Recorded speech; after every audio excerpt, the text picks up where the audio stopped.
everyone's had a chance to review our minutes of the October 4th, 2021 regularly scheduled meeting. If there are no changes or anything that we need to correct in there, I'll entertain a motion to approve. Motion. Motion and a second. Please respond with aye or nay. Kathy? Aye. Helen? Aye. Paul? Jean? Aye. Miss Judy? Aye. Mr. McOtter? Aye. All right, everybody's had a chance to review our October closed session portion of the regular board meeting. If there's no changes or anything with that, if there are, we'll have to make those in closed session. If there are none, I'll entertain a motion to approve as presented. Motion. Second. Motion and a second. Ms. Kathy? Aye. Ms. Helen? Aye. Paul? Jean? Aye. Judy? Aye. Mr. McOtter? Aye. All right, do we have any additions or deletions to our agenda? Yes, we do, Mr. Chair. First of all, item 5.1, under instruction, we're going to take that off of the agenda for tonight. Item 5.2 for instruction, we're going to take that off for tonight. And item 7.2, we will take that item off for tonight. And these are all things that are not time sensitive, and since we do have a very lengthy agenda, it was suggested that we do that. Also, I'd like to add, under item 4.2, consent agenda, I'm excited to announce that due to the cross-country team and how well they did this past weekend, they will be going to the cross-country state championship meet this weekend. So we also need to add that. I think that's been added to your packets, correct? So Yes. we'll add that to the agenda, the consent agenda. That's all I have. All right, everyone make those corrections in your agenda. I'll entertain a motion to approve as amended. Motion. Second. Motion and a second. Ms. Kathy? Aye. Ms. Helen? Aye. Paul? Jean? Aye. Ms. Judy? Aye. Mr. McOtter? Aye. All right, moving on to agenda item 2.1. I don't think we've had anyone sign up for public comment tonight. So at this time, we're going to move on to our superintendent's report. Okay, good evening, everyone. First of all, look at the membership report that you have included in your packet. You'll see that for Pamlico Primary School, we have a +2. Fred Anderson, we have a +1. Pamlico County Middle School, a -3. And Pamlico County High School, a -2, for a total of -2 since our last board meeting. Item 3.2, at our next board meeting, the December 6th board meeting. Sorry. Hang on, let me see. I can't see what does that say give entry or deny? I can't see, it's so tiny. Good evening, Richard. Can you hear us?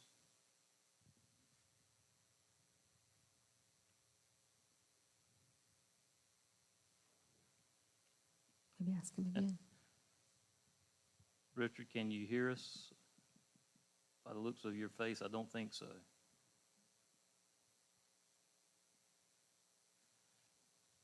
All right, our tech folks.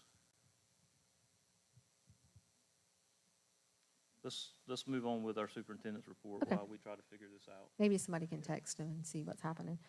So on December the 6th, our next board meeting, if it is okay with you, I would like to take new pictures of the board members. We had some in the boardroom, and as you know, we are building a new boardroom. And I would like to have some more updated pictures, and we have some new board members. So we would like to do that and ask you to be here at 5:30 instead of 6:30, and we'll do it right here in this building, and then we will have a light dinner for you that night as well before the board meeting starts. Is that okay? I'm getting looks. I know I don't like it either, but that'll be nice to put up in our new boardroom. Next, item 3.3, we have our school board conference next week. And if there's any changes or anything that you have changed your mind about, if you'll please let Tiffany know either tonight or tomorrow. She will have all your packet of information ready for you to have for what you'll need for next week on Wednesday, and she can email it to you. If you want it hard copy, we'll get it to you hard copy. Right now, we check in on the 10th, and we'll check out on the 12th. The agenda looks a little bit different, but on the 11th, which is also a holiday, it's Veterans Day, but we're going to be in Greensboro. But on the 11th, there is an award ceremony that I hope those of you that attend will attend with me, and then dinner afterwards. So any questions about that? So Tiffany will let you know when she has those packets ready.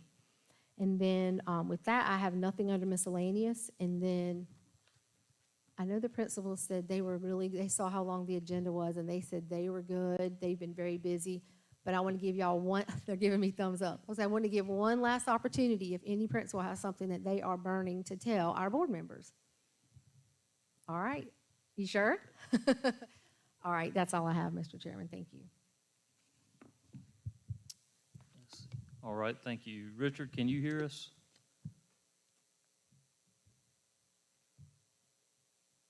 Dr. Johnson, any idea why? Miss Judy, can you hear us? Yes, I have been, Actually, I'm getting text messages from people on the outside saying they can't see anything either. Okay, but they should be able to hear. Okay, okay, good. Gotcha. Okay. I'll text him. Yeah, I'll let you communicate with Richard while we move on. Okay, our consent agenda, we had 4.1, we added 4.2. If we need to pull these separately and vote separately, we can. If not, I'll entertain a motion to approve as presented. Second. Motion is second. Ms. Kathy? Aye. Ms. Ellen? Aye. Paul? Jean? Aye. Ms. Judy? Aye. Mr. McCotter? Aye. All right, moving on to agenda item 5, instruction. 5.1, 5.2 were taken off. So that puts us into finance, correct, Ms. Jackson? Yes. Okay, so we're moving into finance, and I'm going to turn it over to Mr. Curtis and Mr. Faulkner.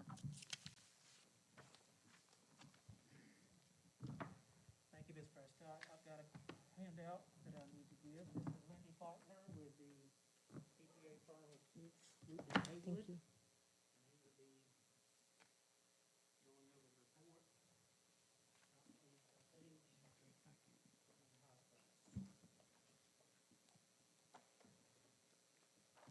Thank you.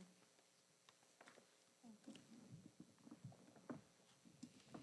Also have a opinion letter we could give you also that goes with the report.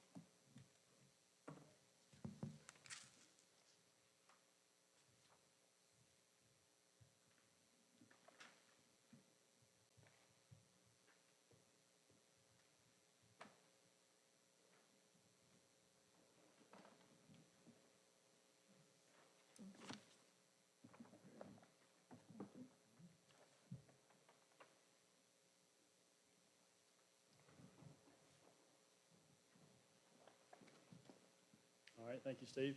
As Steve mentioned, my name is Wendy Faulkner with Coonsman & Haywood, and I'm going to go over the audit report and also the letter that he just handed. It's a big report. We're not going to cover all of it, obviously, so let's turn just past the table of contents to the independent auditor's report.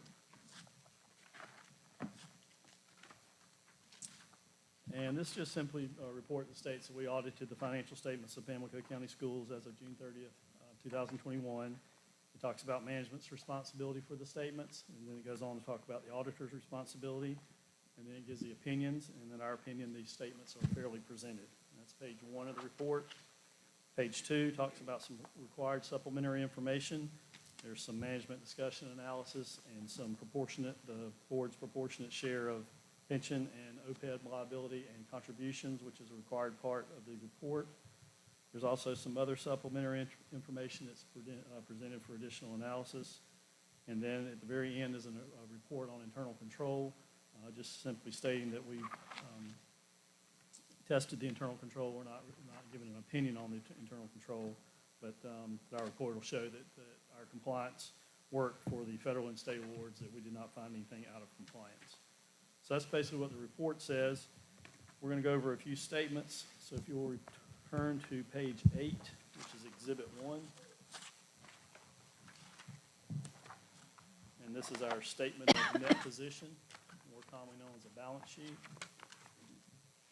So you have two columns, the governmental activities and the business type activities. The business type is the child nutrition, and we'll look into child nutrition a little bit in more detail in just a minute. This is what they call a government-wide financial statement. It's more of a long-term focus where you present the capital assets and the long-term liabilities. And also when I say long-term liabilities, like accrued vacation and the pension and other employment benefit obligation liabilities. So just a couple of things to mention here, looking at the total column, you see your total assets are $10.3 million. Then you have something called deferred outflows from the pensions and the employment benefits. And that's kind of like a prepaid expense. That's money that's already gone out that will be used for future benefits. And then you see liabilities. The big numbers there are the pension liability and the health and disability, the OPEB liability. So you see your liabilities of $24 million. And then you have deferred outflows, deferred inflows, similar to what you have as deferred outflows earlier. And this is money that will be, or liabilities that you're going to be facing in the future that will require funds to pay those. So if you take your assets plus your outflows minus your liabilities and your inflows, then you come down to your net position. And on a governmental-wide statement, you see the net position of minus $17.4 million. But again, this is a long-term focus. It includes all your liabilities from the pension and the OPEB liability. We're going to look at a fund financial statement that in just a minute. It'll show what your fund balance is without those items included. But before we do that, is there any question on page 8? All right, if not, let's go to Exhibit 3, which is on page 10. You probably need to open this up kind of like a book. We'll have information on both sides. And you'll see columns. Each fund has a column other than child nutrition. Again, that's presented separately, so we'll look at that in a minute. But you see the various funds and the assets and the fund balances. Now, this is more of what we call fund financials. They're short-term focused. They don't include the long-term liabilities or the capital assets. So our total assets in these what we call governmental funds are about $2.8 million. And we only have about $600,000 of liabilities. So our assets minus our liabilities give us about a $2.2 million fund balance. And then the bottom part of this schedule reconciles this schedule back to our government-wide statement. So this is better kind of a view of each individual fund and the fund balances. You can see all funds have positive balances. Any questions on Exhibit 3? All right, if not, let's look at Exhibit 4. And this is an income statement for each fund. Again, same as what we kind of saw in Exhibit 3. This is on page 11. Columns for each one. You have your revenues, expenses. So looking over at the total governmental funds, you see our total revenue about $20 million. That's about $1.3 million more than last year. A lot of that has to do with the federal funding this year that was available. Then you see your expenditures. Expenditures were pretty consistent. They were only up about $30,000 or $40,000. So that revenue minus expenses, the far down near the bottom on the right, your excess of revenue over expenditures is a little over $1 million. And really that's from the federal money that came in, and then that allowed you to spend money on things that you didn't have to spend your normal funds on, and also just given the circumstances of the pandemic and so forth, costs were lower due to travel costs and conference registrations and things like that. So it was just an overall, you see you've had about $1 million profit in these funds. Any questions on Exhibit 4? All right, if not, let's look at child nutrition. If we'll go to page 14, Exhibit 7. This is the balance sheet of child nutrition. You see our current assets, and then our capital assets. Now, this balance sheet does include the child nutrition share of these liabilities and pension liabilities and so forth. that I mentioned in the deferred outflows and deferred inflows and so forth. So you have your total assets of about $550,000, you got your deferred outflows, your liabilities of about $470,000, and then deferred inflows. But all that, assets plus outflows minus liabilities minus inflows, we have a positive net position in child nutrition. We've had a deficit for several years, but we now have a positive net position at the end of June in child nutrition, so that's very good news. Any question on page 14, Exhibit 7? If not, let's look at Exhibit 8 on page 15 for the income statement, child nutrition. The food sales, of course, will be way down just based on the situation from 2021. Operating expenses, pretty consistent. The non-operating revenues increased in that area. So that was the increased income, about $160,000 more in the non-operating revenues.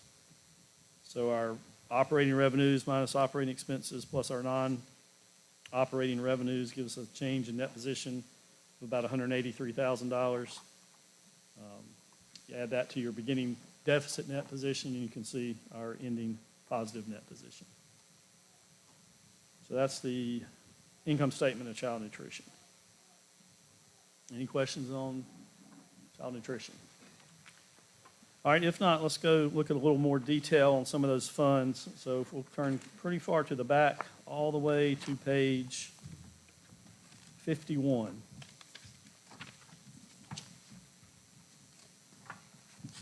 And this is a schedule of detail for the general fund. It's kind of like what we saw in Exhibit 4, but it gives a little more detail. It shows your budget numbers versus your actual numbers. It gives you a little more detail about different categories. So you see your revenue from the county, $4 million. Some other revenue, total revenue of $4,028,000. And then your expenditures listed there. They go on to the next page of page 52. All expenses under budget. You come on down to the bottom of 52, and you see the revenues over expenses. Had a transfer of funds to the individual schools. A change in fund balance for the general fund of $574,000. There was an anticipated appropriation fund balance. Looked like it would not make money, but again, just due to the funding and so forth, that did not work out that way. So always good news when that doesn't work out. If you're appropriating fund balance and you're not using it, that's good. So anyway, you end up with about $575 positive. Again, all expenses under budget. Any questions on the detail of the general fund? Let's move on to the detail of the other restricted fund on page 54. Again, similar to what we just saw. Same thing as we saw in Exhibit 4, but more detail. See revenue from the state of North Carolina for the pre-K and other programs, about $280,000. Some federal government money, some other revenue, about $816,000 total. And then all your expenses under budget in those different categories. And that moves on over to the next page, page 55. And again, the net change in fund balance or the revenues over expenses, just over $200,000. So good year in that fund as well. The last fund we'll look at is on page 56, the capital outlay fund. Just a little more detail again, budget compared to actual. Money from the state, money from Pamlico County, total revenue, a little over $1 million. Your expenditures, again, all expenditures under budget, comes down to about $216,000 profit in the capital outlay. So again, all funds report positive revenue over expenses for the year. Any questions on any of those financial statements? All right, the last thing in the report, if we'll go all the way back to the schedule of expenditures of federal and state awards, which is on page 67. And this is just a schedule showing awards from the federal on page 67. awards from the federal government, amount from the Department of Agriculture, amount from the Department of Education, a little bit from the Department of Defense. The total federal awards, about $3.1 million. That's about an increase, about $1 million increase in the Department of Revenue funding, again, due to the funding related to COVID. Page 68 shows the state funding, and it was up about $85,000 from the Department of Public Instruction, about 12.2 million total. So that's the financials. You do have a letter, but before we go on, discuss the letter, are there any questions on the financial statements? All right, if not, the other thing you have is a letter, and that's just required communication between the auditor and the board at the conclusion of an audit. And it just states that we've audited the financial statements and that management's responsible for selection of appropriate accounting policies. We aren't aware of any new accounting policies. We did not find any transactions that did not have proper guidance or recorded in an improper period. Estimates are a part of the financial statements, and some of those are the depreciation expense, where you depreciate the assets over the useful lives. And also compensated absences is an estimate, as well as the post-employment plan obligations. That information comes from an actuary that does the entire state, and then allocate each part to each school system. Goes on to talk about difficulties. We encountered no difficulties in the audit. That's the end of page 1. You go on to page 2, that we have no corrected or uncorrected misstatements. We did not have any disagreements with management. We obtained a management representation letter at the conclusion of the audit, and we're not aware of any other audit findings or issues. It's just required communication between us and the board. Any questions or comments on anything I've been over? All right, if not, that's all I have. Thank you.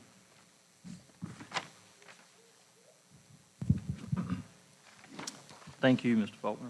Go ahead, I just Steve. want to say, Mr. Prescott, we appreciate Lindy and his staff coming down and auditing the financials for the Pamlico County Board of Education. We're very pleased with how things turned out, and if you probably noticed there were some increases in some of the fund balances. We anticipate probably having to use some of those this year, but nevertheless, the fact that we were able to use some of the COVID money instead of some of our other funds, plus the decrease in professional development, travel, all that saved us a lot of money also by not having to pay those expenses. So overall, we were very pleased with how things went and appreciate their work. And if y'all have any questions anytime in the future, please feel free to call me or email me. Okay? Thank you. Any questions? All right, I need a motion to approve the annual auditor's annual report for the fiscal year that ended June 30th, 2021, as presented. Motion to approve. Second. Motion and a second. Ms. Kathy? Ms. Helen? Aye. Yep. Paul? Jean? Aye. Ms. Judy? Aye. Mr. McOtter? Aye. All right, thank you. Richard, He can you said hear he us did. yet? He said he could hear us. Richard, can you hear us? He texted me and told me he could hear us, but he's not hearing that. Well, we'll keep checking. Moving on to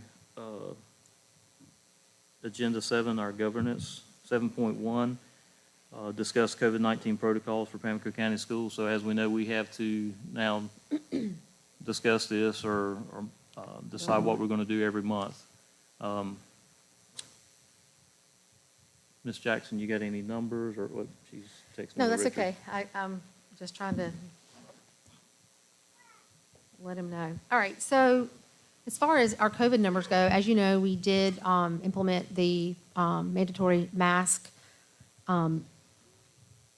mandate, and because our goal is to keep kids in school. We want, and we definitely want to keep kids safe, but we need to keep kids in school. And we have overwhelmingly done that with the mask mandate. If you look at over the last few months, we've gone from, we were in the November board meeting. If you look at the September, so just 2 board meetings ago, we had 209 students quarantined at that time. We have 21 right now. At that time, we had 14 positives. We have 3 right now. For staff, our numbers have stayed pretty low with staff anyway. We have 2 right now that are quarantined and only 1 in the districts that is positive. So I know that this is making a lot of districts go to considering an optional mask mandate because things are looking so good. But you might want to look at it, is that why things are looking so good? Because we're wearing masks. So our numbers are going down, which was our goal. And bottom line, we're keeping kids in school and we're keeping kids safe, and staff too. So. Any questions or comments, discussion from other board members? Yeah, my concern with going optional at this point is the current quarantine rules. If we don't somehow make changes to those quarantine rules, we're going to see those numbers go right back up. And I don't know what can be done. I understand some school systems are considering only in the classroom that they apply. There have to be 2 positive cases in a class before they start quarantining. Every system that's dropped the mask mandate's done it differently, but I want us to come up with something sensible that we can live with. But the main, as the superintendent said, the main goal we have is to keep kids in school. Personally, I don't have a strong feeling about masks either way, but I just want to keep kids in school because we know for the last 15 months when they were out of school what happened. And I don't see how with these present quarantine rules that are in the, what do you call it? Toolkit. That we can avoid a significant increase in quarantines. I'm not talking about positive cases now. Okay, for example, I think tomorrow they're going to approve the vaccine for children ages 5 to 11. What's the incentive to encourage people to get that? Well, we say, take the mask off, we'll get vaccinated, then we can take the mask off, and then they get quarantined under the present rules. Am I reading this wrong? If they're vaccinated, they do not have to quarantine. Yeah, if they're vaccinated, they don't have to be quarantined, and I think that That's should right. be an incentive. I would like to see us look at those kids that are vaccinated not having to be masked. And I think that could be an incentive to get vaccinated. Okay, let me be clear on this. If you've got, say we have an optional mask mandate, we have 2 kids, one gets COVID, don't know whether it's masked, say we're near a kid who has been vaccinated but is unmasked, is that kid subject to quarantine? Not the one that's vaccinated. Absolutely not subject to Right. quarantine, because Right. I'm probably misunderstanding it then. Right, and that's the case right now. The high school students and then the few middle school students that are vaccinated, if they've been exposed. Now, if they're positive, if they get COVID Well, again. obviously, if they're positive, they have to go Yeah, they have to, home. but if they're just exposed, no, they don't have to quarantine. We have any of our nurses here? I don't think so, but that's correct, right, Princess? Well, I'm corrected on that because I was misunderstanding what I'd read in the toolkit. And that toolkit does change regularly. As a matter of fact, I was talking to a superintendent just prior to this meeting to ask him some questions about how things were going with their change. And he commented about another one just coming out on Friday. So I've not even seen that one. So I don't think there's significant changes, but it is to the quarantine. Are you So, talking about Beaufort County? Yes. Have they seen, they don't know yet? Well, he said they've been, gosh, I forgot how long since they went optional. And they actually had not seen a high increase of quarantines until they did. You know, you can go for a long time, and then one positive teacher sent a whole class home. He said they were doing great, and then a teacher tested positive, and so the whole class had to go home. So, you know, he said it's good, but it could change overnight, and that's what they had seen. And then it might be good for a little while, and then it changes again overnight. So that was his response to that. Ms. Helen, you look like you got I was something to just gonna say. say, we're getting ready to go into holidays, Thanksgiving and Christmas, two major holidays where families come together. And the mask mandate seems to be working right now. I just say we stay with it and see what happens after the holidays. Ms. Kathy? Well, I know that I've been looking at the county transmission numbers, and our case rate per 100,000 is 102, which equates to 13 cases over the 7-day rolling period average. And the percent positivity is down to 3.39%, which is very low. It's really good. So from what I've read, the State Department, Health and Human Services, updated their guidance just recently, last week, I think, to say that when the transmission rate drops, ours right now is high, considered high, even though we only had the 13, and it's 3.39 because of our population. We're still in the high category.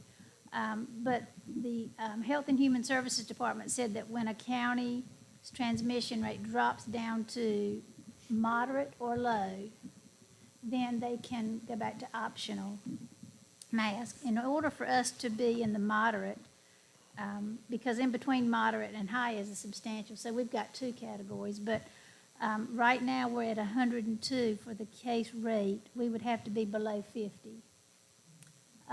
Last week, though, or in the last 2 weeks, it dropped 48%. So it has drastically dropped. So if it continues to drop like that, which would be great, you know, when we get down to the other, there's two factors required. The other is for the positive cases rate to be less than 5%. Well, we've already met that factor, but you have to meet both of them in order to be in the substantial or moderate category. So we've already met the positivity rate of 3%. That's very good. That looks good for our county. But the new cases per week, I figured that up based on their formula they have, and it would have to be down to 6 cases in a 7-day period. Right now, it's 13 for the last 7 days, and every day this changes. Well, actually, every week.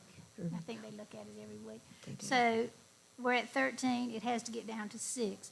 So I would like to propose that if we get down to the moderate category, based on the ruling by the State Department, Health and Human Services, that at that point that we consider going back to optional, because our positive cases and the transmission rate would all be within that moderate range.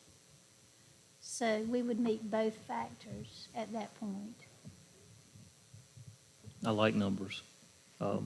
So what I think I hear you saying, and we could, if we, in the next few weeks or month or January, whenever, if we drop to those numbers where we're meeting that criteria, then I see no issue where we could call a special meeting if need be to discuss doing that. But I think I hear what I hear you saying is that right now we stay with the mask until we see these numbers fall in that criteria, and then we can discuss the possibility of going back to optional. Is that correct? I guess we have no other option Right. unless we just Because decide we're not. high. Unless we just say we're going optional, and not to follow I don't the think we need to, quarantine. I don't think we need to do that right now. So, but I would like for us to really follow the numbers and to give great consideration to that. Yeah, If I our agree. numbers continue to fall and we do move into that moderate or low category for Pamlico County, that we pursue that. And I think the State Department of Health and Human Services has okayed that. I mean, that's their ruling. And so at that point, I think we can go with that. Something that keeps coming to mind with me is athletics. You know, I know, well, people say that's not that important, but it's very important to our kids. And in high school, we have Carteret County that has an optional mask mandate. We play how many schools in Beaufort County? At least 2 or 3? Two. Two. Well, for the high school, 3. two. So how is that going to work if we still got a mask mandate when we get to basketball? Well, I think our current, what we've approved is that for athletic events, the players, when they're on the court, can be unmasked. When they're on the sidelines, they have to be masked, and all fans have to be masked. That's our current. That's the what we- current, but what about these kids coming from these schools from other counties where there is, so we just, If they come to our county, I think. they have then- to meet our requirements? Yes. Yes. And when, That's how it was in volleyball. and when we go to their place, We're supposed to follow the rules of the home team. follow the rules of the home team. Okay. Which I guess we can, what's the word I want to say? We can suggest to our, because basketball's getting ready to come up, that if we were playing away games while they're on the, if the kids that are not on the court while they're sitting on the bench, we ask that they wear the mask. We could mandate that if. Yeah. Because there are, I mean, There They're there our are students, players. right? It's just that you're dealing with two different standards Right. there, and you're mixing and matching there, and it just seems awkward to me, but that's just my feeling. And what Judy mentioned about the, if it's absolute, unless they're proved to be infected and test positive, I assume, a kid that's had the vaccine They don't have to quarantine. would not have to be quarantined if they did not wear a mask. So, I mean, I- and that is an incentive. I think that's a great incentive, but it's just really hard, I think, for the schools to monitor it, and the principals are shaking their heads. It's hard for them to monitor Yeah. who does and who doesn't. I mean, if you tell us we have to do it, we'll do it, but it's just going to be hard to monitor. Could they not wear, could they not be responsible for having something on their person that's very visible that says, I've been vaccinated? I don't think It so. would make it a difficult thing if they could wear a lanyard with a copy of their card. No.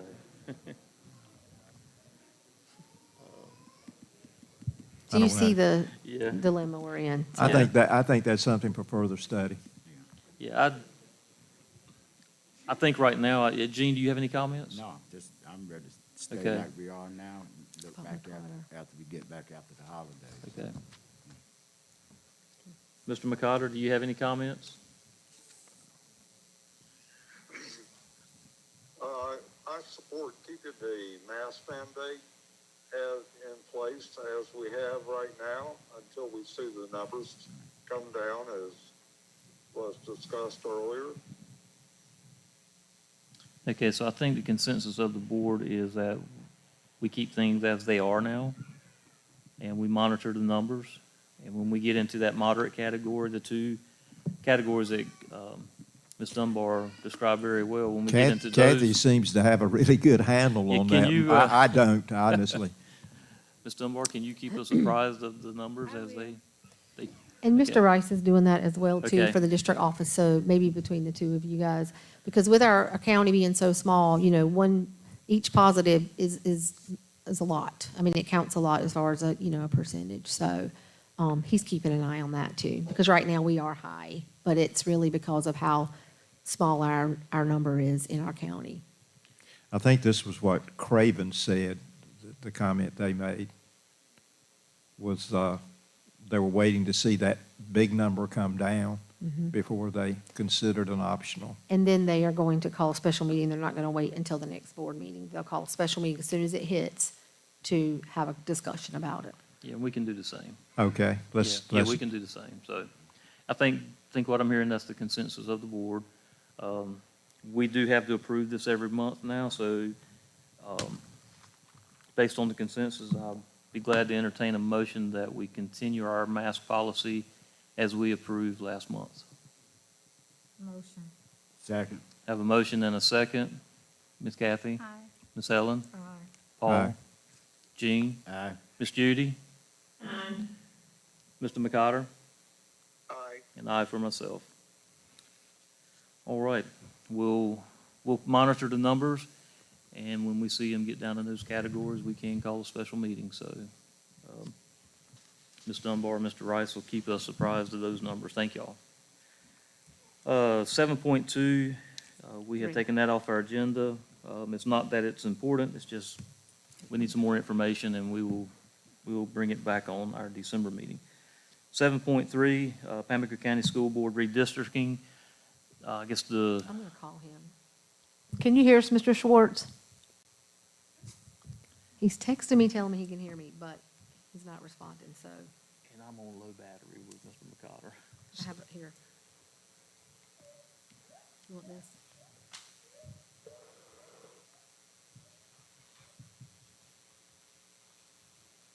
Oh, you have a charger. Just, Hey, we're talking to you and you cannot hear us, so.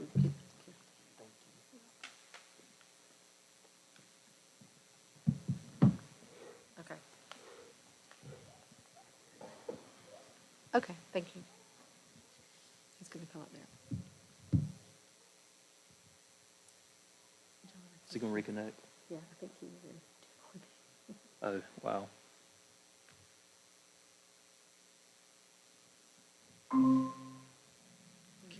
Can you hear us now?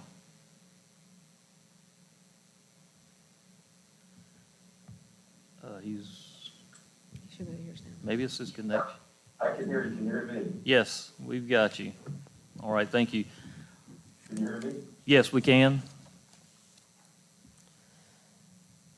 And you can hear us. So go ahead. I need this. Okay. All right, 7.3, discuss Pamlico County School Board redistricting. So where we're at right now is the Can you county. hear me? Yes, we can. Can you hear us? I think his signal is not too good because he's going in and out.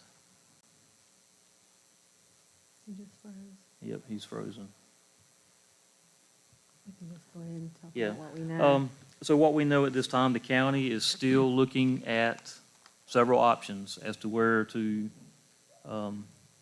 draw the lines, and this is based on the most recent census numbers.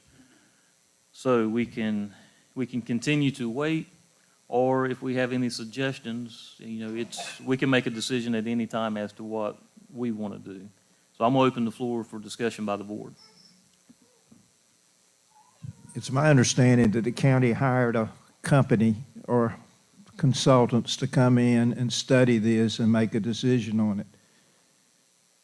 We don't have privy to that information, and we certainly are not going to hire anybody to come do it for us alone.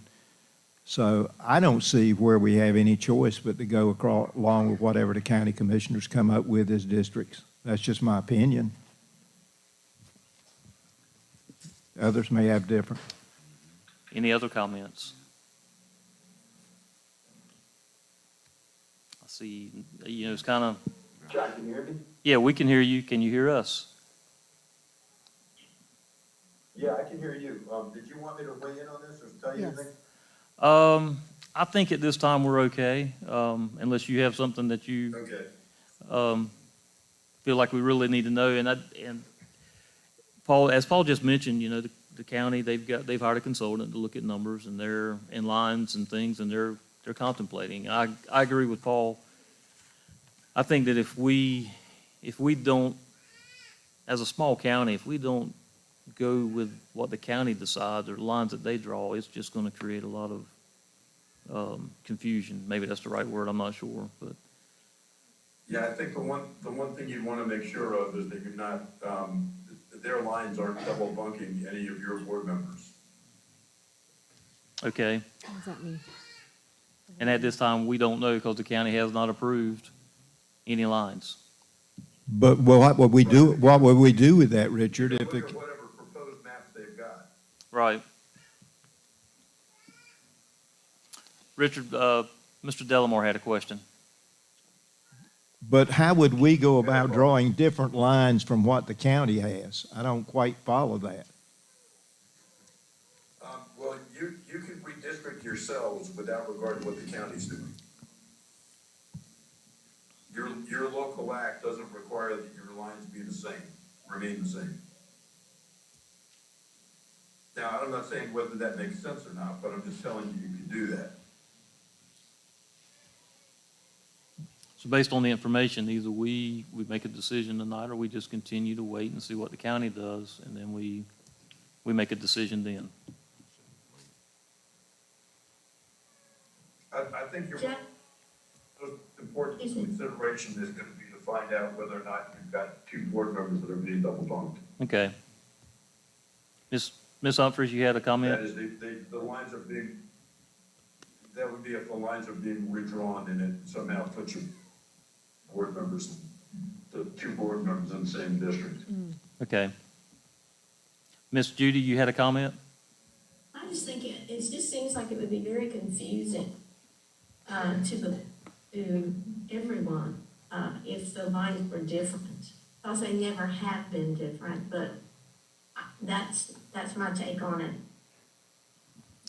I just don't see how it would work if we set our own lines up. I know we can do it, but on what basis would we do it? Isn't the population supposed to be distributed a certain way between the Yeah. various districts? Yeah.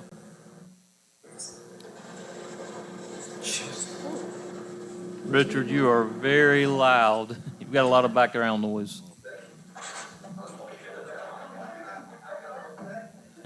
We mute.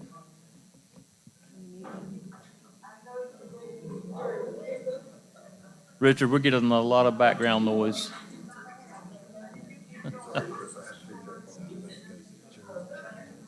Okay. Kim, I don't know how we can. How, Right there? Is that the mute button? is that the mute button? Okay, all right, he's muted. All right, sorry about that. The age of technology, isn't it great? This is what made virtual learning so great. Exactly. Miss Helen, you got a, I see your mask down. You got a comment? If I wasn't mistaken, that the commissioners are meeting tonight about redistricting. Yes, So yeah, then I think we could so. come back Yeah, after we see what their Yeah. plans are. yeah, I think that's the best thing right now for us. Let's just wait and see what, I mean, that's gonna be critical to us, so. So we'll continue to wait as they weigh out what they're gonna do from the county standpoint. Let's see, where we at 7.4, our voting delegates and alternate for the NCSBA conference. We'll make this quick. So who's going to the conference? I know I am. Jean, Ms. Ellen, sir. Kathy. I know Mr. McCotter's not going, and I know Ms. Judy's not going. Paul, are you, I'm wavering right now. okay. All right, so we need, 1, 2, 3, 4. all right, so there's 4 of us right now, so, I guess as chairman, I can say Jean, Helen, and Kathy, you're going to be the delegates, and I'm going to be the alternate, but I won't do that, so. So it's going to be the 4 of us, I guess. It's nothing that's hard, so Jean is volunteering to be one. I'll volunteer to be one, so y'all 2 ladies, the gentlemen are letting y'all hash it out as to who's going to be the delegate and who's going to be the alternate. Y'all want to flip a coin? You'll be, okay, so myself, Jean, Kathy, and Miss Helen will be our alternate. All right, that was quick.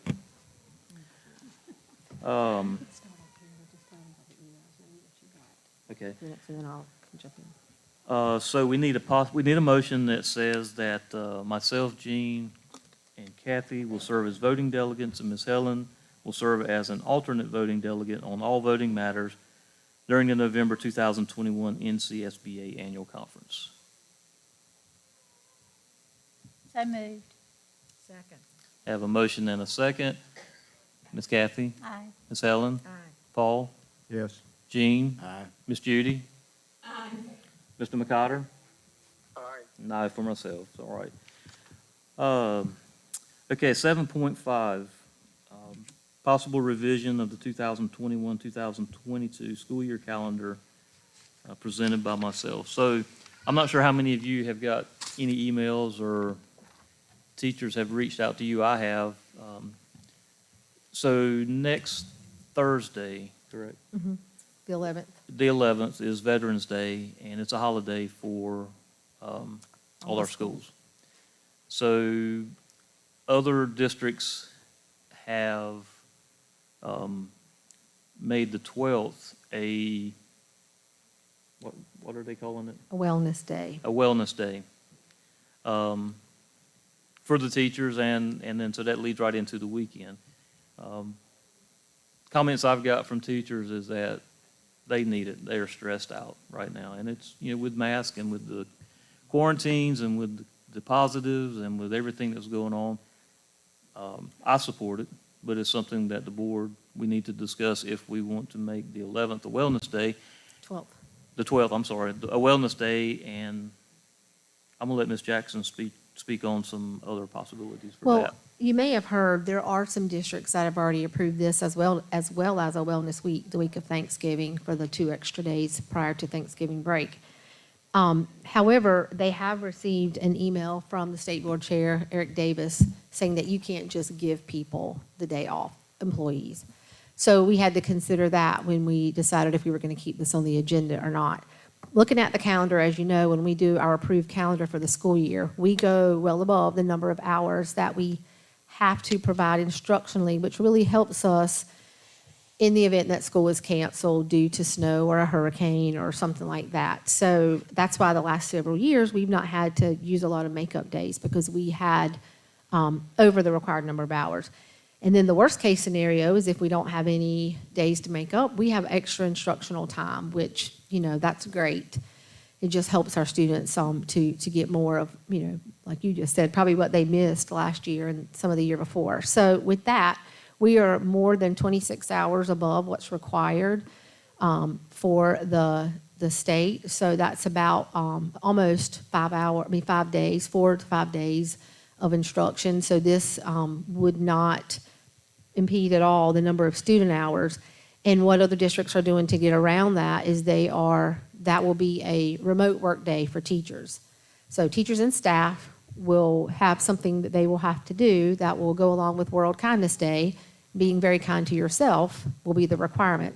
But they will have a day that they will have a remote work day. And I take that very seriously. And I know somebody did chuckle, but I take it very seriously, because right now the mental health aspect to what's going on in the world is huge, and we know that.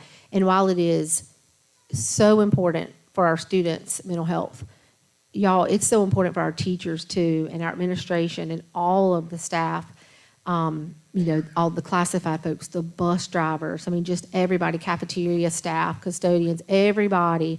And I started naming, I probably shouldn't have done that. But it is important to think about their mental health as well. And so I absolutely see that we can do this, and I wish that we would. Now, we'll all be at the school board conference during that time, but for the ones that are left behind, I think it would be a great gesture for our students and for all of the staff of Pamlico County Schools. But that's your decision.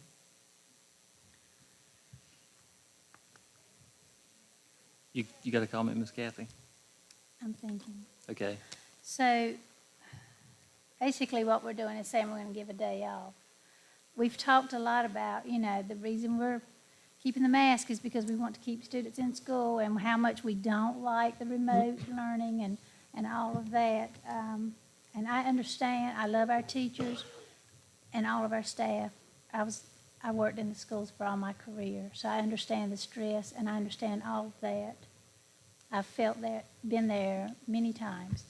However, we have stressed that what we're really pushing for is to keep students in school, and we've said over and over we don't like remote learning, that it did not work out well. This isn't a remote learning day, though. The students would be off. That's why we don't have to count the I hours. thought you said it would be a remote learning day. No, remote work day for the teachers, but not a remote learning day for students. Students are off. But it's another day off for students that we hadn't originally built into the calendar. Right. I personally feel like we should stick with our calendar just because of instructional time, and our students are you know, we're really pushing to improve academics this year, and that's what we've said in our school improvement plans, and I just feel like that should be our focus.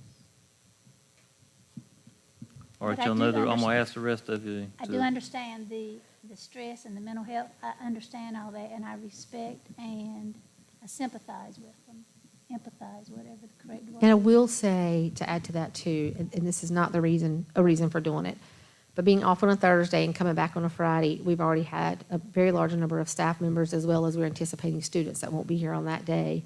So there are already schools that have had to tell their staff no one else can ask for that day off, because we're already going to be in a bind with substitutes on that day, just because, you know, take one day and you got a 4-day weekend. So we know there's a lot of students that have already planned trips for that weekend too. So we just thought it would just be, and because districts around us, I mean, that's why you got emails, and I don't know if Yeah. anybody else did, because, you know, they talk, are we going to do that? But I get it, I agree. These days are precious and important, and we've been very fortunate not to have a hurricane. You know, we haven't missed any days for that, but that is why we build the extra time into the calendar, so that we can have extra time built in case something comes up. And But then if we have snow days, then we don't have extra time if we take it for this, right? we would have some, yes, we would still have about 3.5. What are our neighboring systems doing? Some are giving Wellness Day on November 12th, and some are doing November 12th as well as November the 22nd and 23rd as Wellness Days. So the students have a week at Easter, and the teachers would be optional work days on those days. I just feel like instruction at this time is more important. It's our focus.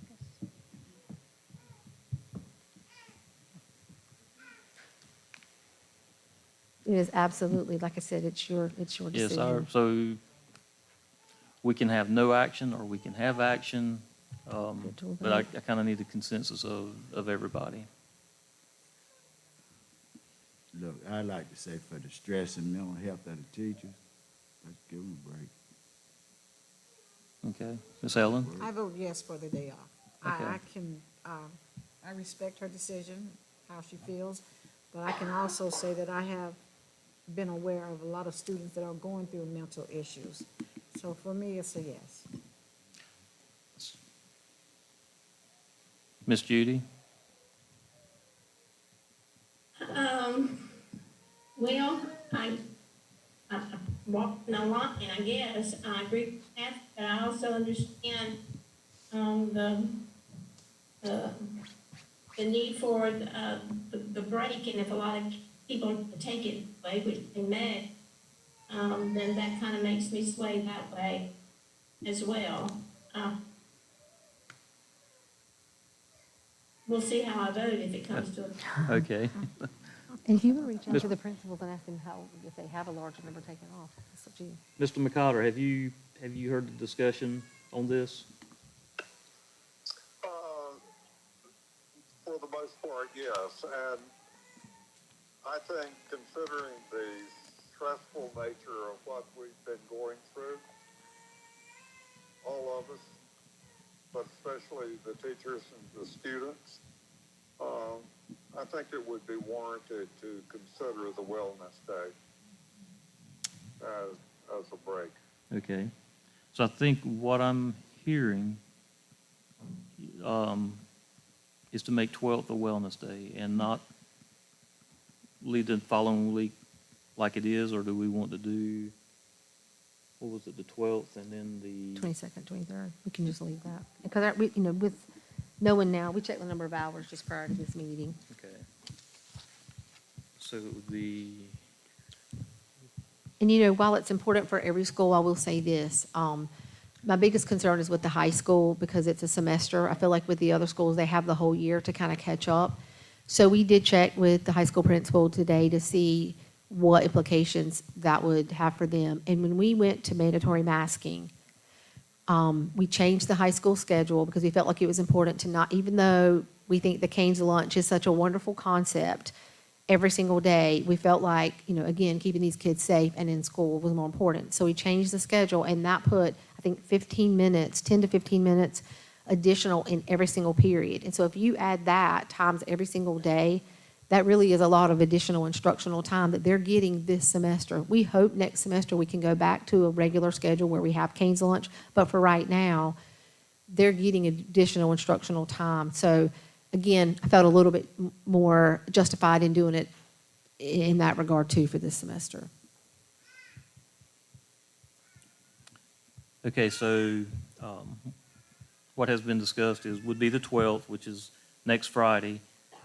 But then also, as a possibility, I thought I heard somebody say Easter, so that threw me for a loop, but it's for Thanksgiving. Oh, did So I that would say give Easter? a full week at Thanksgiving for the students by adding the 22nd and the 23rd. I don't think we should do that now, looking at the numbers. Yeah, and I think looking at the numbers, as Ms. Jackson just said, I think if we take action on the 12th. So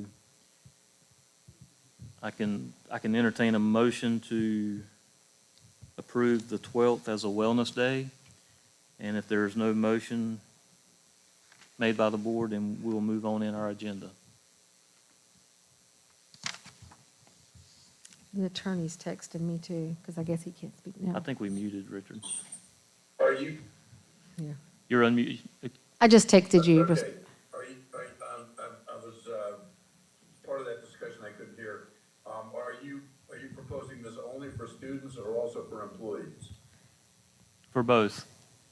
For employees, it will be a remote work day, and they will have an assignment. And the students, it will not be a student day because we have enough hours built into our calendar. We have overflow of hours, so we can afford the 6.5 hours for that day.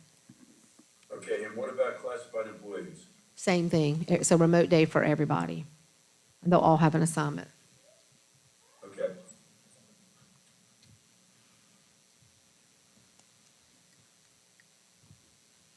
Everybody's I make a what? motion that we agree to have November the 12th as a wellness day. Okay. We have a motion on the floor. Do I have a second? Second. Okay, I have a motion and a second. We'll do a roll call vote. Ms. Kathy? No. Mr. Chair? Yes. Mr. Chair, I would suggest that rather than simply declaring it a wellness day, you should specify what's going to happen for employees and students. Okay, so, If it's a remote work day for all employees, that should be included in the motion. okay.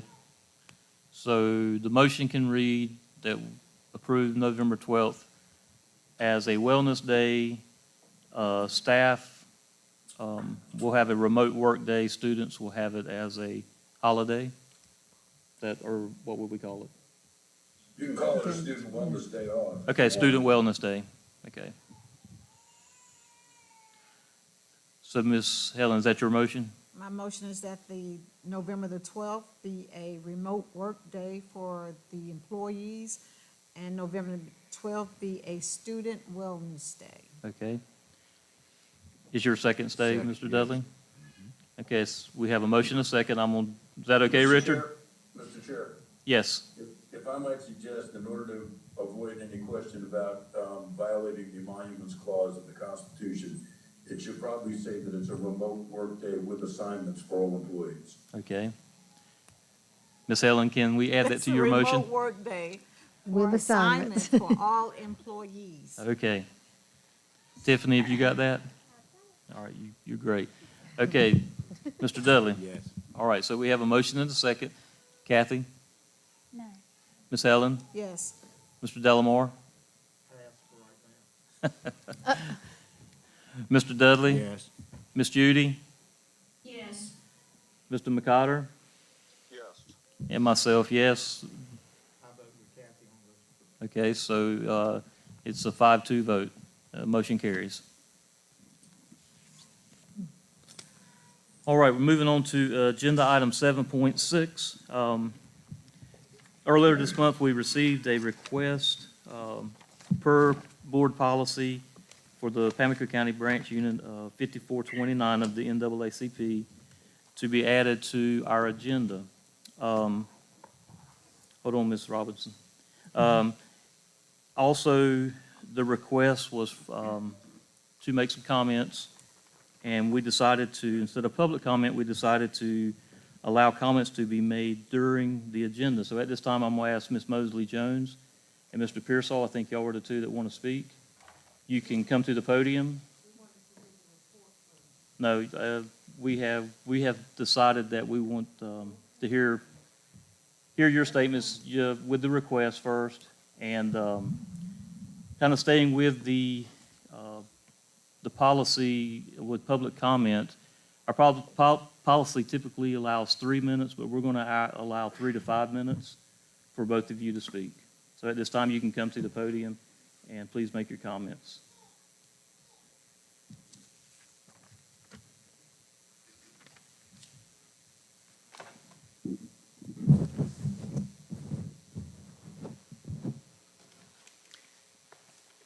Good evening. Good evening. I am a little taken back because when I received the phone call from Ms. Jackson this afternoon stating that we would probably not be able to comment after the report, that wasn't the gist of the email between you and I, Mr. Prescott. You asked for any information that we had that you could share with the board as they prepare for their meeting. And so we posed those questions. You said so that we could discuss.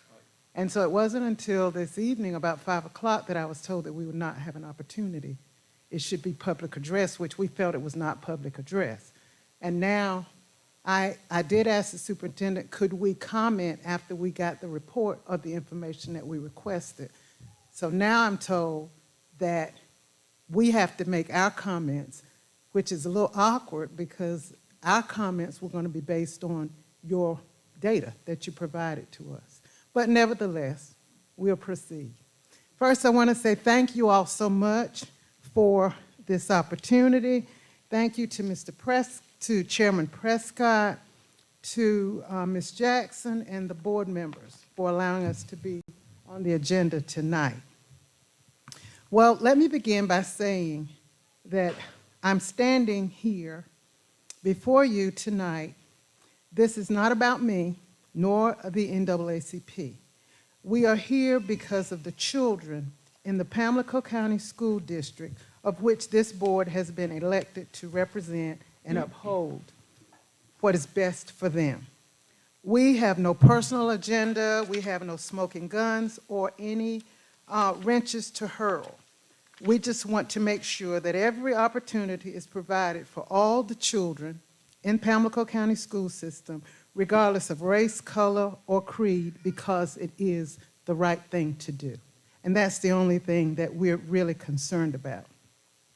The Pamlico County NAACP chapter has been the sounding board for many community members, particularly those in the African American community.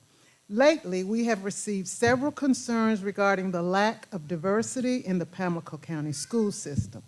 One of the many concerns voiced is the concern that homegrown staff members are not given the opportunity to teach in the Pamlico County system. What we mean by homegrown are those individuals who were already employed here in some other capacity, perhaps as a teacher assistant, who met the qualifications for the alternative licensing, and we were wondering why they were not considered for teaching positions. We know of one African-American teacher assistant who has worked in your district almost 10 years and recently received a degree and certification to teach, but remains a teacher's assistant. That is concerning to us or to the community. Lately, several African-American staff members who were employed as teacher assistants have left the Pamlico County school system and have been hired as teachers in a neighboring district. So we are a little concerned about that. We wondered if any bells or whistles or any alarms went off with the board as a result of that. So our question, what is the Pamlico County school system doing to retain people in the district, particularly minority members who can meet the criteria to teach? Other concerns that we have, our information notes that Fred Anderson Elementary School, there is one minority teacher, And that teacher, to our understanding, is Asian American. That was one of the reasons why we wanted to get the report first, because we wanted to be accurate in what we said. Surely you have, the bottom line is we feel that you have African American students in the school system. Our concern is, should they not see individuals in leadership roles as teachers or administrators that look like them, that give some direction, some leadership, some goals. I'm going to skip right down to myself in a particular instance. I'm going to say maybe 20 years ago, my son, who was 10 years old at the time, had a major sickle cell crisis, was at Duke Hospital for over 90 days. James Lanier was the principal at the time at the middle school. Dr. Wanda Dawson was in charge of the Exceptional Children's Program. Mr. Lanier was in constant contact with us. He said, whatever it takes, just get him back here, and we'll take care of the rest. I'm sure Ms. Dunbar can attest to the fact she was his instructor, one of his tutors, pulled him out of class. I'm so thankful for the Nefertiti Harpers. I'm thankful for the Dorothy Squires. I'm thankful for Belma Taylors. I'm thankful for George Peacock. I'm thankful for the teachers in the system. We are concerned, very much so, that our children as a whole, all children aren't getting that type of representation. And in addition, Shirley Gines and Sharon Bazell would pick our son up every morning at school because he was unable to ride the bus due to the stroke that he'd had. They told us he would be a vegetable. However, Mr. Lanier and Dr. Dawson assured us, just get him here and we'll do what it takes. He received a 4-year degree from North Carolina A&T, has done very successful. I'm a product of Pamlico County Schools and all that has been instilled in me. We just want the same opportunity for all children, and that's all that we're asking in terms of diversity and representation. That's why it's a little awkward for me to make my statements, because we don't know what the data is. And once we find out, then we can go from there. I am going to give the rest of my time to our president, Douglas Pearsall, to close it out. Thank you all so much for allowing this opportunity. Thank you, Ms. Jackson, for everything that you've done. Thank you, Ms. Jones. Start over for him. I thought you started over for him. Mr. Pearsall, I did not want to stop Ms. Jones. We're over 5 minutes, but I'm going to allow you 5 minutes as well. I sure appreciate that. Yep. I don't know exactly what to say, but one question I want to ask, how did we get here? Where we at right now at this present time? I worked in the school system for 6 years, and I was definitely a pro-children person. Didn't matter what the zip code was, didn't matter what the address was, didn't matter what color they were, didn't matter how much they weighed, but I was there for them. And now is the time when I've seen this thing turn the other way. And I'm wondering, how do we get here? Because we definitely have many children into the school system. And I was just thinking to myself about the teachers that has left this year. I think it was 4. And we have a culture problem here because these people are wearing dreadlocks, they're wearing dreadlocks. It is inferior to some people. And Martin Luther King said, we will not judge anybody by the color of their skin or how they look, but by the content of their character. We got dreads in the Senate. We got dreads in Congress. We got dread lawyers. We got dread athletes. And I'm sure that these people are looked at differently, because when the transition started, I even looked at it a little different. But after accepting the fact that this is my culture, and this is the way we look, and we can't help how we look. So I'm asking this Board of Education, the administrators, the superintendent, to really look deep into this thing. So when one of our children walk in school that morning, somebody can say, good morning, that look like them. Every day I was at Pamlico County High School, I stayed at the door every morning and shook every student's hand. Guess what? They love me today. And if you don't have a relationship with children, you cannot manage them. You cannot teach them if you don't have a relationship with them. So listen, I am the president of the NAACP, and I am mandated to make sure we see a difference in the school system. I will not stop. I will not stop until Jesus calls me. Thank you so much. I preached a sermon on Sunday morning. How did we get here? Y'all look at this. See how we got here. Thank you. You want me to say something before Peter comes up? Did you want to say something else? Did you want to say anything else? Yeah. Mr. Pearsall, we thank you for your comments, and you were a valued employee when you were here, and we thank you for everything you did. Ms. Jackson? I'll just say that when we received the request from Ms. Vicki Mosley Jones, we did kind of go several different directions before we determined that this was the best way so that the board could have this conversation. During public address, we just listen and nobody talks except the person there. And that's what she said. I want the board to be able to discuss this. So that's why we did make it an agenda item with the help of our attorney, Richard Schwartz, who's on the screen. So with that, some of the questions that were asked, or all of the questions that were asked, they were all human resource type questions. And so with that, I did ask Ms. Shakia Robinson if she would come up with the information to answer those.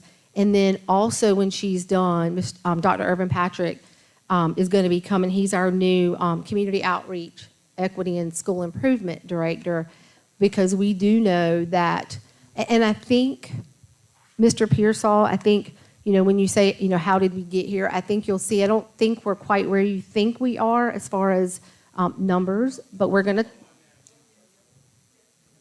hang on just a minute, Ms. Robinson, excuse me. You're still a boon to me. But so with that, she's going to talk about some of the things with certification, with retention and recruitment, and some things that we know we can do better at.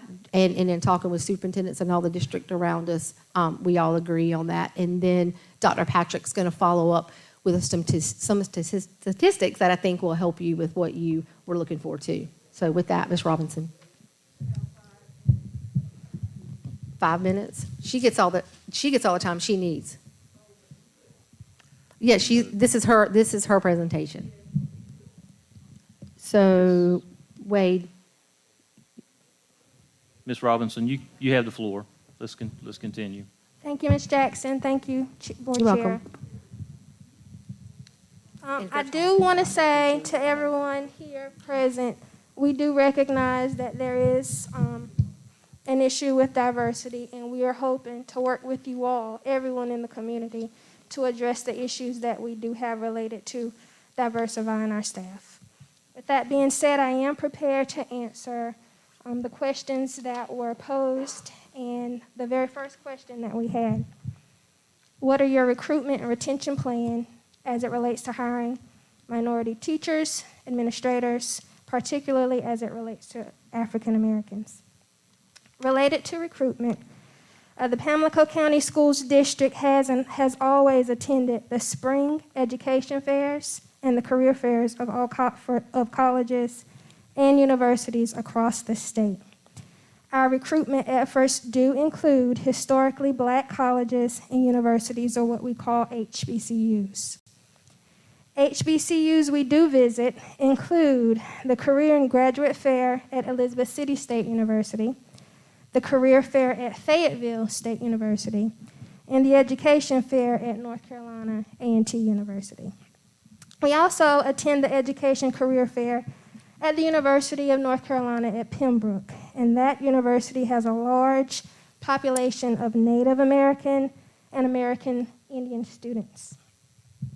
Related to retention strategies, we do offer assignments of buddy teachers for all of our new teachers. We do have a new teacher support specialist who serves as a mentor, focusing on supporting all of our newest educators. We also fund, as allowed, fees for reimbursement of testing preparation, testing, coursework, and licensing fees. We recognize that it is difficult for our teachers to afford those types of things, so that's another incentive. This year, we've hired a director of community outreach and equity and school improvement who will focus on the recruitment and retention of all minority staff. The next question posed was surrounding school districts are using alternative methods of licensure for hiring, and some of those methods mentioned are permit to teach, emergency license, residencies license. And the question posed was, have you hired any teachers under these criteria? And if so, were any of these African American or Hispanic? We were asked to provide the number and the race. And in response to that question, we are absolutely facing the difficulty of finding highly qualified educators from traditional education programs and in hard-to-fill teaching assignments. We do. All school districts are facing difficulty finding highly qualified educators. This challenge has led us to employ educators by way of the alternative licensing pathway, which includes the residency, emergency, and permit to teach pathways. We currently employ 4 teachers this school year who meet the minimum requirements involved in pursuing licensure via these alternate pathways. 4. 2 of those educators are minority, they are African American, and the other are white. The next question posed was, does Pamlico County Schools District implement the Grow Your Own program, especially as it relates to promoting from within, as it relates to minorities, particularly African Americans? And the response is, we do have a Grow Your Own initiative. It's something that we have done for as long as I've been employed here.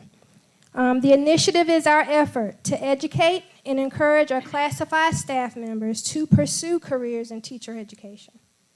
We invite education programs to come and speak to our classified staff. We didn't hold a session last year, and there's no doubt about why, but we do plan to host a session this school year, either face-to-face or virtually. We currently have 1 African American employee who is eligible to apply for a teaching position in their completed area of licensure once a position is available. We have 1 Hispanic employee who is on schedule to finish up their program requirements to be eligible to apply for a teaching position after the spring semester. As I mentioned earlier, we have employed a director of community outreach, equity, and school improvement. Dr. Irvin Patrick will focus on the recruitment and the retention of minority staff members. He will speak to you with regard to the 4th question related to racial makeup of both students and staff in the Pamlico County Schools District. Dr. Patrick.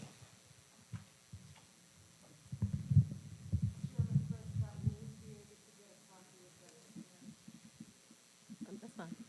No problem. Absolutely.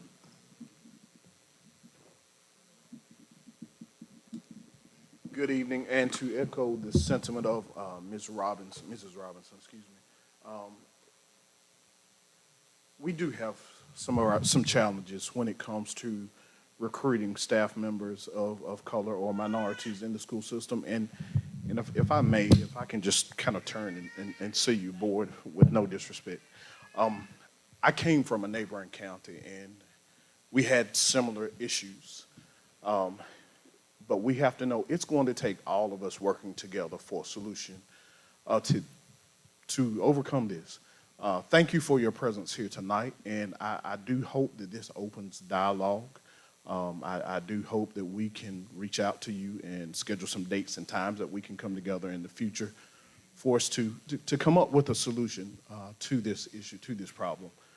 We value all of our staff members, all of our students, and we do agree that our children should look up and see folks that look just like them. So we're going to work on this. We hope you will join us in this pursuit. I do have some numbers to present to you, so I'll turn back this way so I can navigate the computer.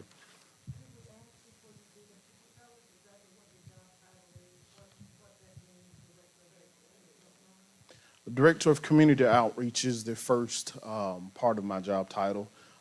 So I have started, and I know where am I finished, reaching out to different segments of the community, business community, over at the community college, the religious community.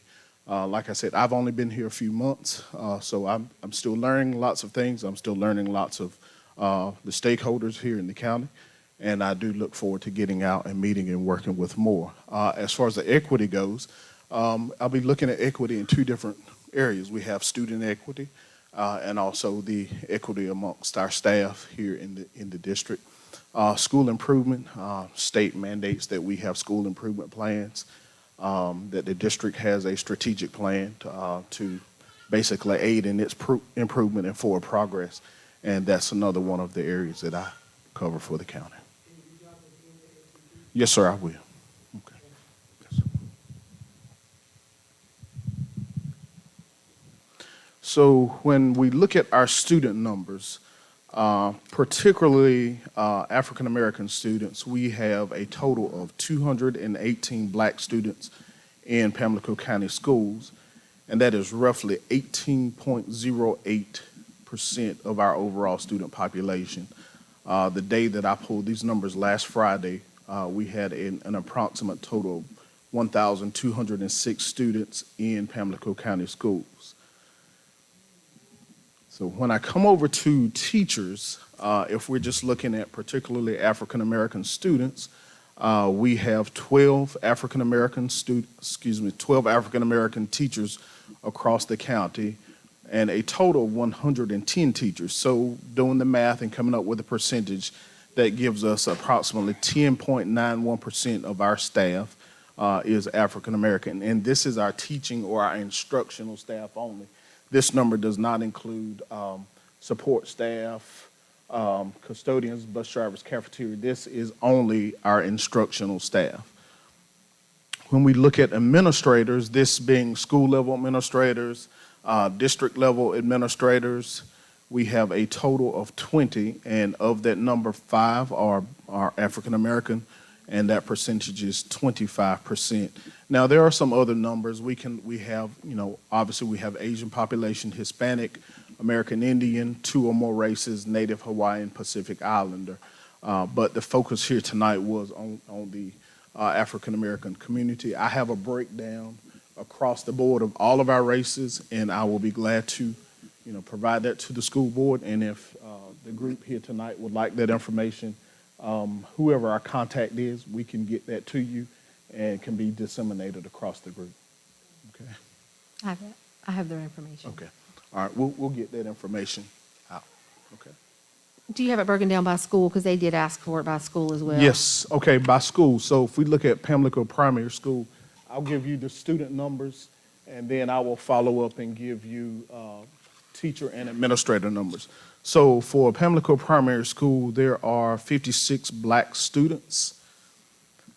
Fred Anderson Elementary, there are 32 black students. Pamlico Middle School, 52 black students. Pamlico County High School, 78 black students. And I will run those percentages. Let me make myself a note to get the percentages.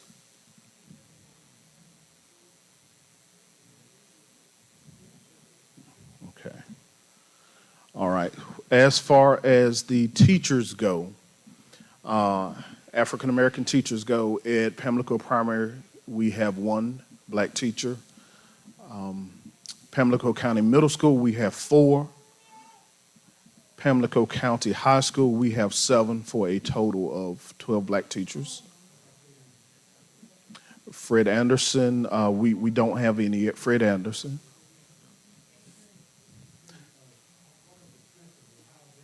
Okay, and that's my next group, the administrators. At Pamlico Primary School, we have a black administrator. It's the assistant principal at the primary school. Yes.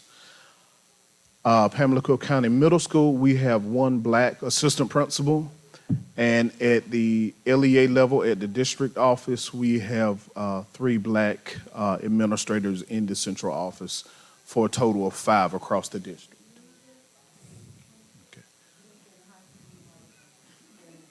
We don't have a black administrator at the high school, and we do not have a black administrator at Fred Anderson.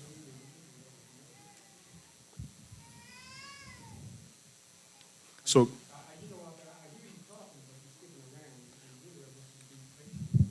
well, not to be untruthful, I think it was already said, someone mentioned that we did not, but your point is taken. So not to be evasive, but those numbers were 0, so And in I his didn't recall defense, that wasn't something that we were asked to get, so he was just trying to give you that. That wasn't in the questions. But, so he was just trying to give you that, I think, off the cuff. Yes, sir. Okay. All right. Any other? Is that the end of your Yes. part of the presentation? Yes, Okay. sir. Yes, sir. And like I said, we'll get the percentages for Yeah. those student and staff numbers, and we'll get them sent to you. We'll share all of this information with you. Yeah, Ms. Jackson has, I know Ms. Mosley, Joan, we have your contact information, so we'll get those numbers and stuff to you. Dr. Patrick, Ms. Robinson, thank you for taking the time to pull these numbers together and answer these questions. Ms. Mosley Jones, Mr. Pearsall, thank you for your comments. The board has definitely heard you. The board has definitely heard our numbers, and we'll move forward in doing what's best for all the children of Pamlico County. Thank you. All right, moving on to our Can I agenda ask a item question? 7.7. I was going to. Oh, I'm sorry. Yeah, I didn't open it to discussion by the board, sorry. Well, I just want to know Hispanic population, what percentage and how many? As far as Hispanic students go, there are 119 last count last Friday. That was what was in Power School. 119 Hispanic students. And as far as Hispanic teachers, we have 2. And I'm sorry, yeah, 2 Hispanic teachers and 1 Hispanic administrator. Thank you. With the presentation, any other comments by our board members? And if you'd like to see these, if you will, send all the numbers to the board as well, so we can have these. Any other comments? Ms. Judy or Mr. McCotter?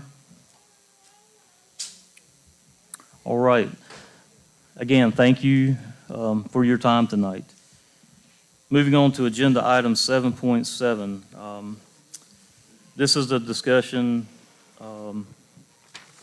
with our board attorney situation. So I'm just going to read what's in the agenda. With the disbandment of Schwartz and Shaw PLLC, Pamlico County Schools Board of Education will need to discuss and decide if they will remain clients of Richard Schwartz or consider alternative options for attorney representation. One alternative option would be Poinier Spruill LLP, which is where former Schwartz and Shaw employees will be starting effective November 1st, so that's today. So we've asked for a proposal presentation by Mr. Schwartz, and I think Rachel Hitch is here. So who wants to go first? Richard, we'll let you go first. Good evening. Thanks very much. I appreciate it.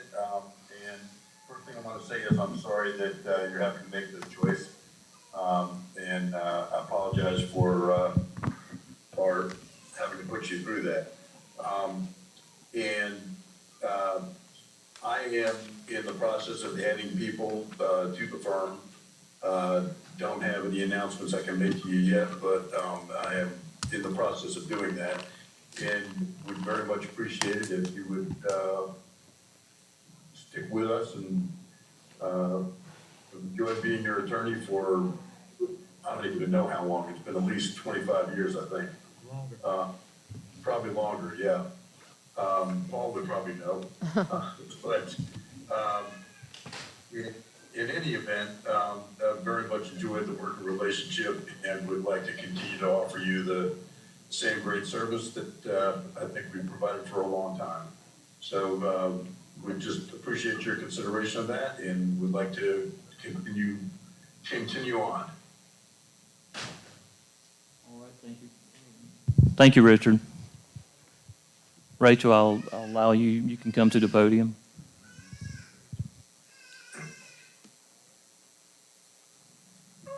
Thank you. Well, I'll try, Richard kept it so short, I'll try to keep it short, but I'm introducing you to Pull the mic down. a new firm. Can y'all hear me? Yes. Okay, so today was our first day on our new jobs for most of us. So let me tell you a little bit about what we can offer you at Pointer Sproul.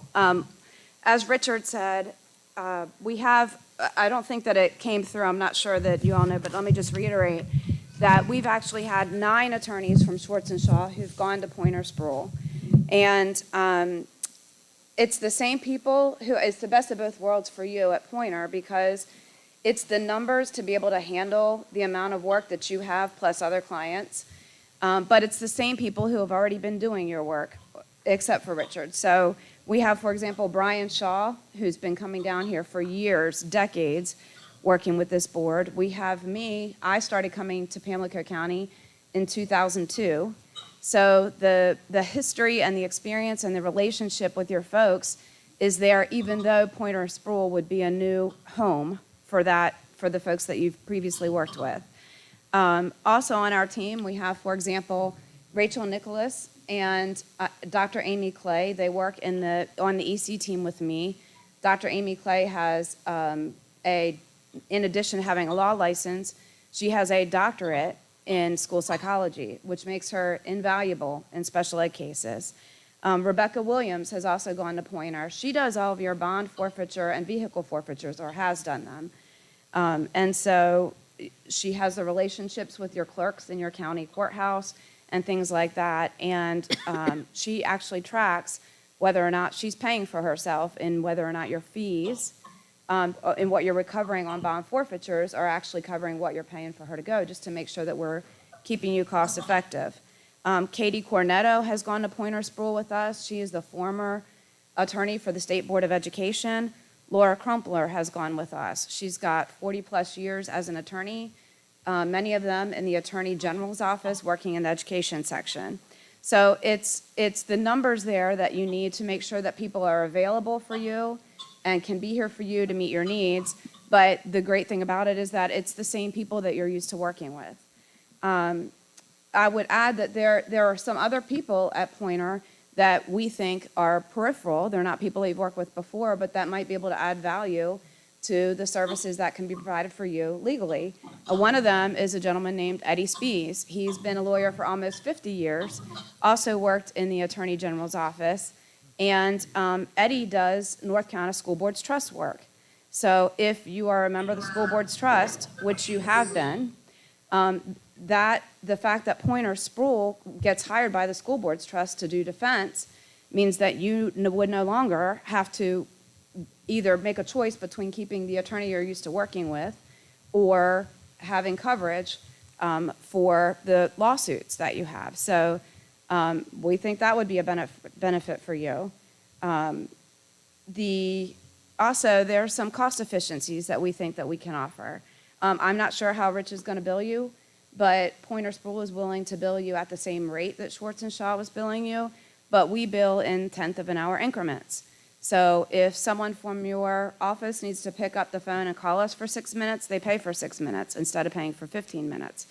If they, so that we think that at the end of the day, that will lead to or should lead to some cost savings for you on the shorter phone calls and things like that. So instead of paying us in quarters of an hour, which is what you've historically done with Schwartz & Shaw, Pointer Sproul would bill you in 1/10 of an hour, which makes it you don't pay for more than you need at such a great rate.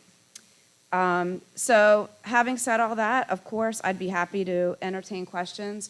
There are some other services at Pointer Sproul that you may not necessarily need, but that might be of interest to you. For example, Pointer Sproul is currently representing the Pamlico County Commissioners in the redistricting issues.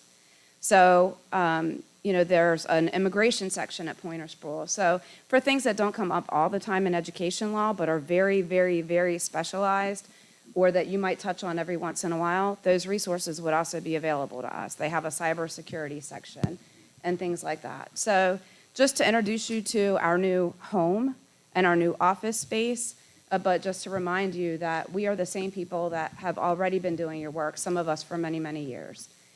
So if you have any questions, I'd be happy to take them or answer them. I assume that we would be obligated, we would have a one-year contract. Is that the way it would work? We can do a one-year retainer if that's what the board wishes.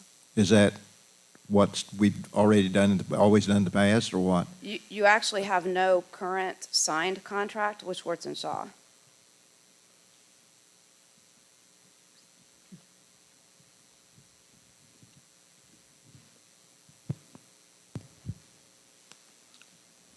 Do we have any other questions for Rachel?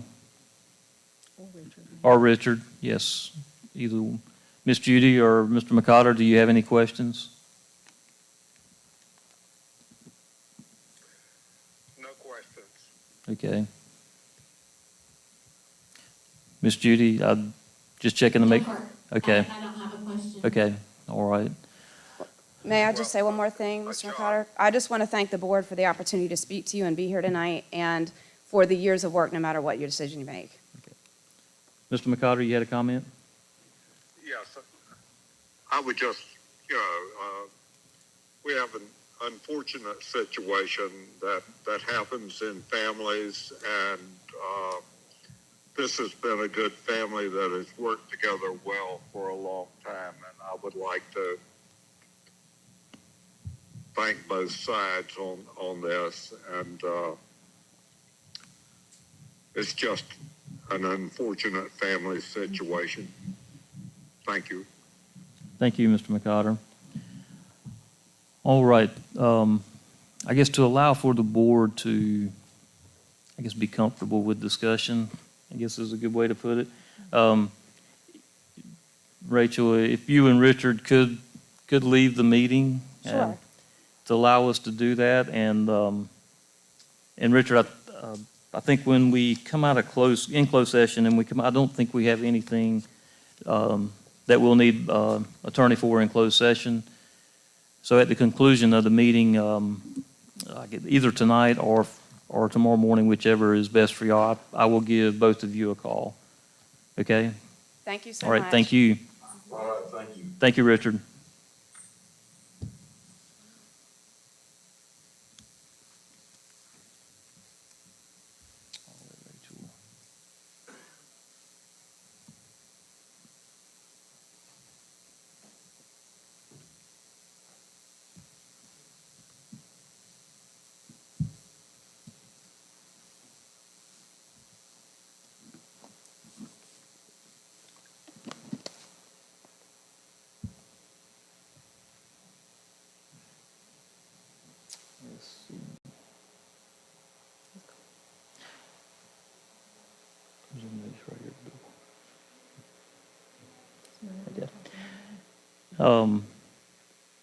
So here we are. And I think, Mr. McCotter, I really like your comments. This is a tough decision because let's see, almost, I'm getting ready to start my 16th year on the board, I believe, or no. Been on quite a while, and I know Mr. McCotter has, and Mr. Delamar has worked with all these folks a whole lot longer than any of us. So I know it's a hard decision, but it's a decision that we're going to have to make. We stay with Richard, we go with Pointer Sproul, or we use Richard for some things and we use Pointer Sproul for some things. So the floor is open for discussion. You basically want our decision. Go ahead, Mr. Dudley, go ahead. No, I was just gonna say I would go with Pointer Sproul. Okay. What did he say? Mr. Dudley said his decision would be to go with Pointer Sproul. I'm sorry? His decision would for us to go with Pointer Sproul as our legal counsel for the board. So that would be Rachel, Brian Shaw, and the others that she mentioned. Kathy? And I agree with that. I think that the people who have been with us and the numerous people that will be with Pointer Sproul that has the expertise in a variety of situations and areas, I think that it would be my recommendation to go with Pointer Sproul. Ms. Helen, Mr. Delamore, Ms. Judy, Mr. McCotter? Yeah, do you have a comment? I'm just looking for a consensus, or either if somebody's ready to make a motion with the meeting, we can do that at any time. Hold on a second, Mr. McCotter. Mr. Delamore's got a comment. I think the fact that Richard doesn't have his staff defined at this point is an issue. I don't like the idea of splitting whatever we do between two different firms. And of course, something that's a positive for Pointer Sproul is Rachel, because she's handled the bulk of the litigation, serious litigation, as far as EC that we've had in the last 5 years, and helped us a whole lot. And we don't know at this point who Schwartz and Shaw would have doing that kind of thing. So Okay. I would lean toward probably Pointer Smith. Pointer Sproul. Yeah. Mr. Whatever the McCotter? name is. Oh, gosh.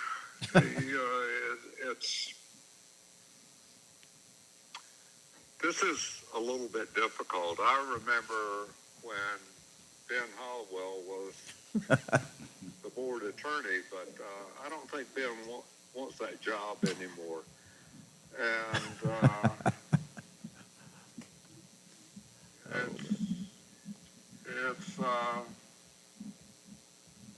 I would hate to see litigation between the two firms that we are considering. But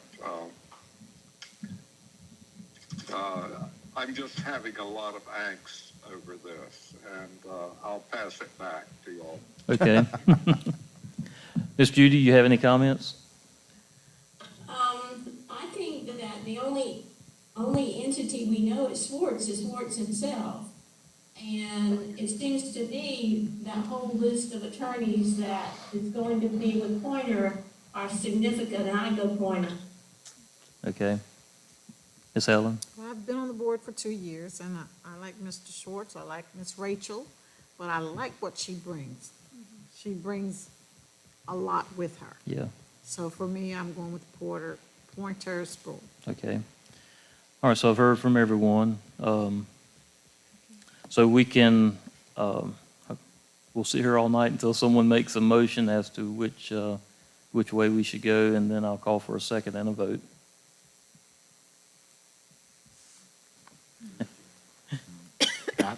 I'd like to make a motion that we go with Pointer.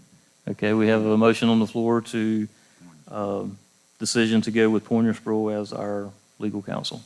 Do I have a second? Second.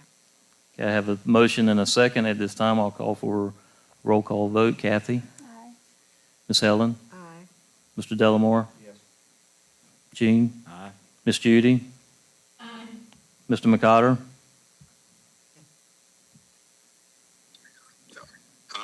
I'm here. Okay, we're taking a vote. I understand. I will vote yes. Okay, and yes for myself. The motion carries, and I will make the phone call to let both firms know. Okay, my vote was a reluctant vote, but I vote yes. Okay, thank you, Mr. McCotter. Yeah, I agree. That's not going to be a fun phone call, but we have to make tough decisions, and that's what. That's the way we go. That's right. Absolutely. All right. Moving on to agenda item 7.8, Mr. Dudley. I move that the Pamlico County Board of Education enter into closed session to consider confidential student matters as provided in NC General Statutes 143-318.11A1 and the Family Educational Right and Privacy Act 20 USC 1232G and GS 115C-402, confidential personnel matters as provided in NCGS 143-318.11, A1 and 5 and 6, and 115C-319, and to consult with the Board of Education attorney in order to preserve the attorney-client privilege as provided in General Statutes 143-318.11A3. Have a motion, to have a second? Second. A motion and a second to go in closed session. Ms. Kathy? Aye. Ms. Helen? Aye. Paul? Jean? Ms. Judy? Yes. Mr. McCotter? Aye. And yes for myself. We'll be going in closed session. We'll take about a 5-minute break.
All right, we're out of closed session, so I need a motion to approve the personnel report for action as presented. Motion, second. Okay, Yeah. Tiffany, you write down. Aye. Paul, Jean, Miss Judy, Mr. McCotter. All right, I need a motion to approve the list of out-of-district students presented in closed session. Motion. Second. Motion second. Aye. Aye. Miss Judy? Mr. McCotter? Need a motion to adjourn?